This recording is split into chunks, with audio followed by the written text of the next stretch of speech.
Hi, good morning. I am Dr. Apalata, a specialist in clinical microbiology and infection prevention and control. Today we are going to discuss the part 3 of our lecture on zoonotic diseases and fever of unknown origin. So let me share my screen with you. So this is the part 3, and this part 3 will on zoonosis and fever of unknown origin will mainly focus on issues related to bacterial zoonosis. And this is a long list of bacterial zoonotic diseases, but we will not focus on all of them. We will mainly discuss Brucellosis, Leptospirosis, and Salmonellosis. So let's start with Brucellosis. Brucellosis there are 3 species of Brucella that cause a condition called Brucellosis, and we have Brucella abortis, Brucella melitensis, and Brucella suis. So as you may remember from our initial lecture, we define zoonosis or zoonotic infection as an infection that is transmitted from animals to humans. And here there are different animals that are involved. And Brucella abortis, it's mainly transmitted from cattle to humans. Brucella melitensis from goats to humans, and Brucella suis from pigs to humans. So those are the 3 species of Brucella that cause brucellosis. Then we said that it's a bacterial zoonotic infection. It is a gram-negative rod. It does not have flagella, and it is able to replicate aerobically. And those bacteria are transmitted after using unpasteurized milk, or if you eat contaminated meat. And you then develop a specific clinical picture, especially there is a specific pattern of fever that we call ambulant fever. And this is a picture of the ambulant fever pattern. And you will see that it's characterized by the rising and falling of the temperature like a wave. So you will see that the temperature will start from the normal and start rising gradually. It's rising gradually until it will reach the peak, around 39, often around 39 degrees. Then it will start decreasing or falling slowly, gradually also, and then it will reach the normal level and it will gradually rise again. So it will form what we call a wave. It gives a pattern of a wave. So if you see that among your differential diagnosis, you should suspect brucellosis. So what is the pathogenic mechanism for this is that human brucellosis infection results either directly when you are into contact with the diseased animals, it's either in infected cattle or pig or goats, depending on the species of Brucella that infect those different animals, or it can be indirectly through the consumption of the contaminated food like unpasteurized milk and dairy products. Then the bacteria will then quickly invade the body, through the mucosal surface of the upper intestine, or maybe through the respiratory tract, or through the lesion of the skin if you were actually in contact with the diseased animal. So depending on the route of transmission or the contact or the ingestion through the GIT, then you will then the bacteria will then invade the body. So the bacteria will then be taken by the macrophages, and they have the particularity of being able to survive inside the macrophages. So the macrophages will then swallow the microorganism, but the microorganism will survive inside the macrophages. And the macrophages will take those bacteria into the lymph node. So the initial infection, what we call lymphadenitis, will then begin. So following that initial infection, then there will be dissemination. Initially, it will be lymphogenously through the lymphatic system. Then after that, the infection will then gain the bloodstream, and the dissemination will then become hematogenously. And the microorganism will reach different organs like the liver, the spleen, the bone marrow, and other tissues. So how do we diagnose this condition and how do we better manage it? It is best achieved by isolating the pathogen by doing either blood culture or culture of biopsy tissues. But then when you send this culture into the lab, please, when you suspect brucellosis, you need to specify that on the request form so that in the lab, they can maintain those cultures up to 4 weeks. Otherwise, they can discard the culture, whether it's a blood culture or it's a cut of the culture of the tissue, can be discarded up to a maximum of 2 weeks. But if you specify what you are suspecting, then the laboratory will be able to keep those, incubating those cultures for a maximum of 4 weeks, because this microorganism is among the slow growing pathogens. Then the identification will be done in the lab using slide agglutination reaction. Slide agglutination reaction.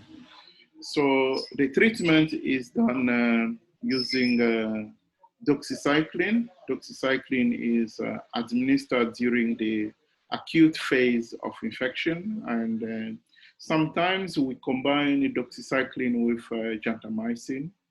And alternatively, we can use a cotrimoxazole. And we treat the patient for 3 to 4 weeks, but it's better to go for a maximum of 4 weeks of treatment. Now, this was brucellosis. Now, let's look at another bacterial zoonotic disease, that is leptospirosis. Leptospirosis is caused by spirochete that we call a leptospira.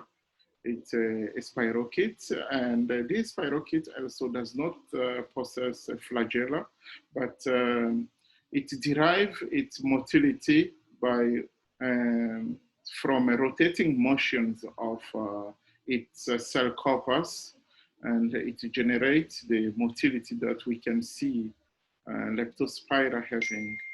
So we have this genus Leptospira has 2 main species. We have Leptospira biflexa that is not pathogenic. It is not yet known to be associated with diseases, but we have Leptospira interrogans that is responsible for most of the condition that we see in leptospirosis. So leptospirosis is a zoonotic condition that is found worldwide, and there are numerous sources of infection, but mainly we have the diseased rodent. So if you come into contact with diseased rodent, you can be infected, or maybe the living rodent can become infected. They develop chronic renal condition. Then whenever they pass urine, maybe, so when they pass urine, then the urine is, they excrete the bacteria through urine. So they can contaminate the food stuff when they come into contact with food, maybe in your storeroom, and they can urinate or excrete the bacteria through urine on the foodstuff in your storeroom. Or maybe when they urinate, those rodents urinate around the river, in the forest, around the river. And when it rains, then the rain will carry those microorganisms into the river. So if you have the bacteria in the river and you go for swimming, or mainly tourists coming from first world countries to the developing countries, they go for recreational activities. And if you have small abrasion or microscopic lesions on your skin, you can then become in contact with Leptospira into the river while swimming during recreational activities. So those are the rodents that are associated with the transmission of infection, mainly the rats. And this is a microscopic image of Leptospira under dark field microscopy. Clinical presentation.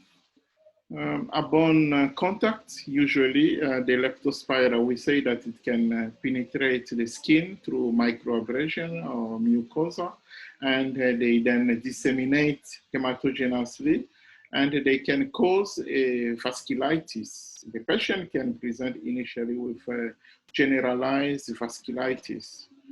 And then usually during that initial phase of disease, that is a septic phase, because of dissemination of the microorganism that leads to a septic condition,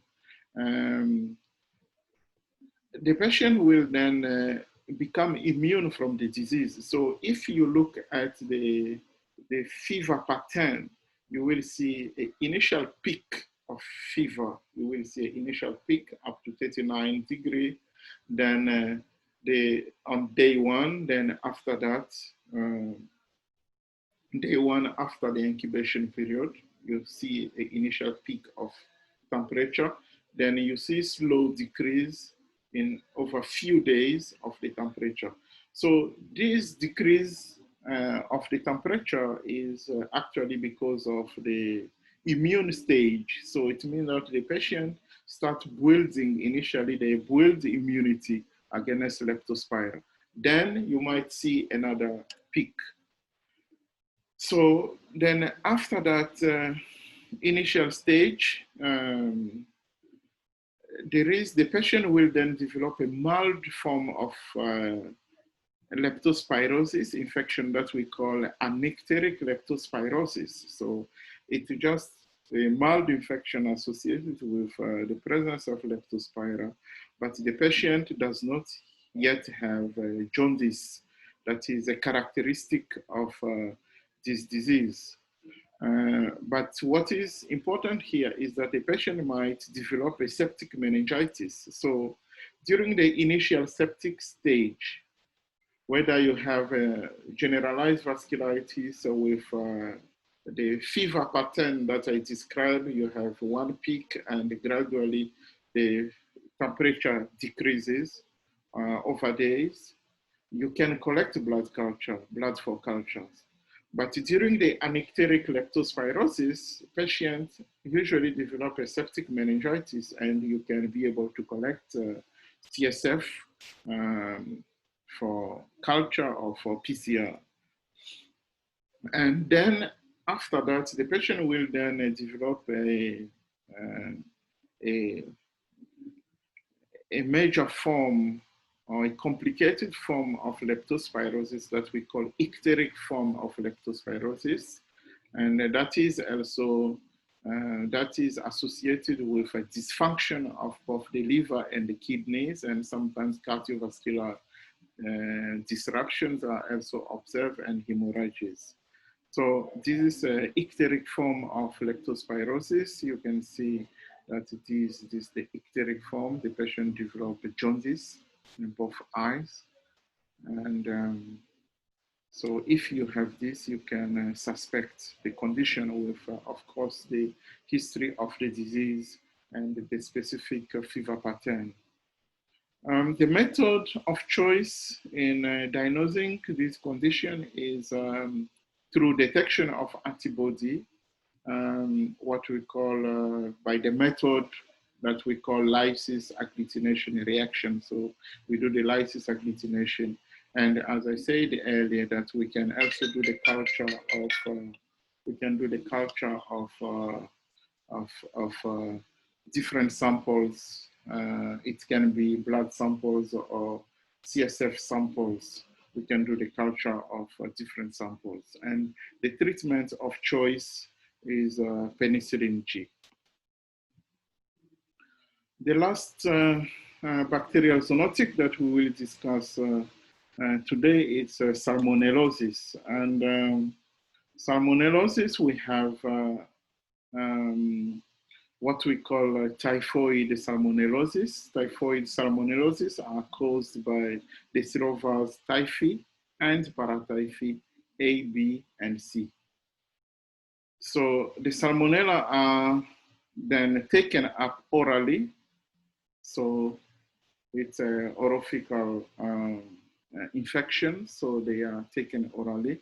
And when the salmonella will reach the jejunum at what we call M cells, they will then attach to the cells and before gaining the lymphatic tissues. And there are what we call genetic phase variations because these salmonella have three types of antigen. We have the O antigen, that is the somatic antigen. We have the H antigen, that is the flagellar antigen. And we have the VI antigen, that are the capsular antigen. So this antigenic variation is not only associated with the diagnosis of the condition, but it is also associated with the pathogenic mechanism of the disease. So when the bacteria reaches the jejunum, what will happen that it will switch on the somatic antigen, the antigen O, and it will allow the microorganism to attach to the M cells in the jejunum.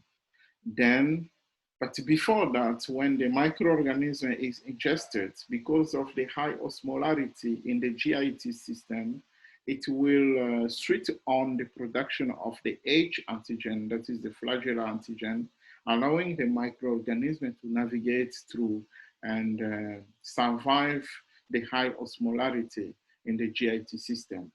Then when it will reach the jejunum where there are M cells, it will then switch off the H antigen and switch on the O antigen, that is the somatic antigen. Then it will attach to the M cells and it's then uptaken by the macrophages. And inside the macrophages, salmonella will then switch off the O antigen and switch on the VI antigen, that is the capsular antigen. So it will then have a capsule that will protect it from being destroyed by the macrophages. So, and we will see that in the lab diagnosis of Salmonella typhi, we also look in the lab, we look for those three antigens, but they play a major role in the pathogenesis of this condition. So during the initial phase, the patient will initially develop a constipation, then after that there will be a mild diarrhea. Then when the microorganism disseminates throughout the body, then hematogenously, then there will be fever. And the fever pattern that is developed here is what we call continuous fever. Continuous fever. So this patient will then have a continuous fever. He will have a bradycardia and fatigue. He will complain of fatigue. And if you do the lab test, you will find that there is leukopenia. So here you can see the pattern of continuous fever. So you will see that the temperature is always, when it increases, it is always between 39 and 40 degrees. It's between 39 and 40 degrees, and it will stay there for a long period of time. For a couple of days, you will have always high temperature, 39, 40, 39, 40, 39, 40. So that is what we call continuous fever.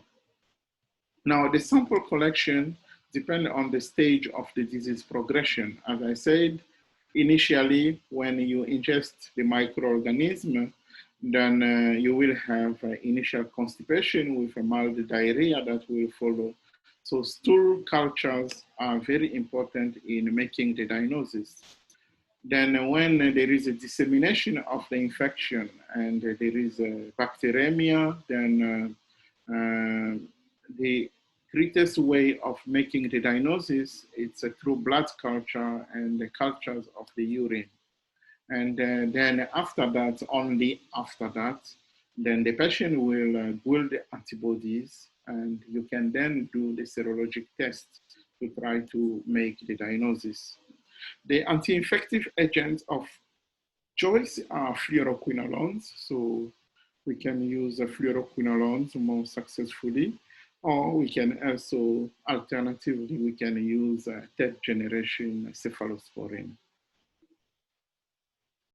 And the second group of salmonellosis, beside the typhoid salmonellosis, we have what we call enteric salmonellosis. And the enteric salmonellosis are caused by Salmonella enterica, subspecies enterica.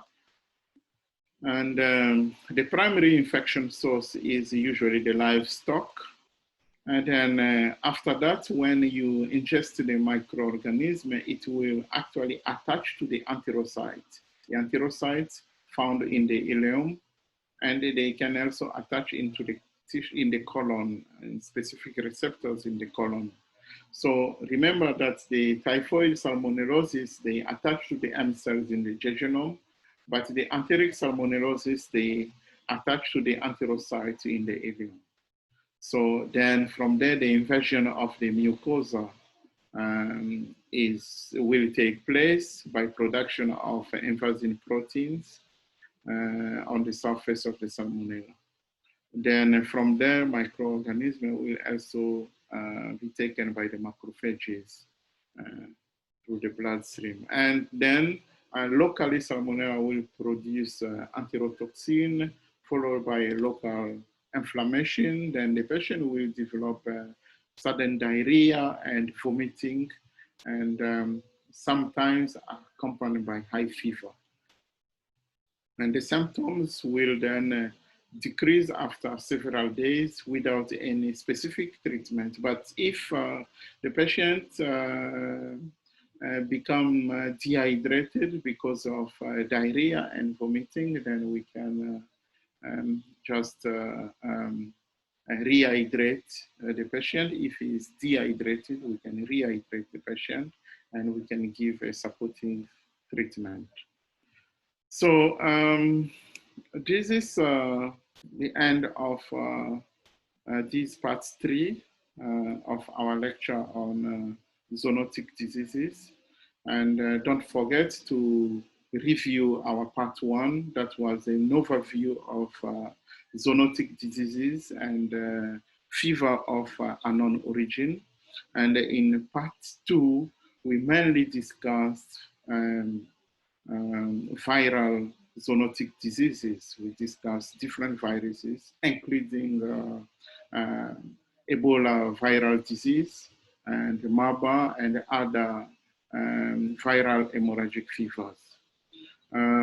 Thank you very much for following this lecture.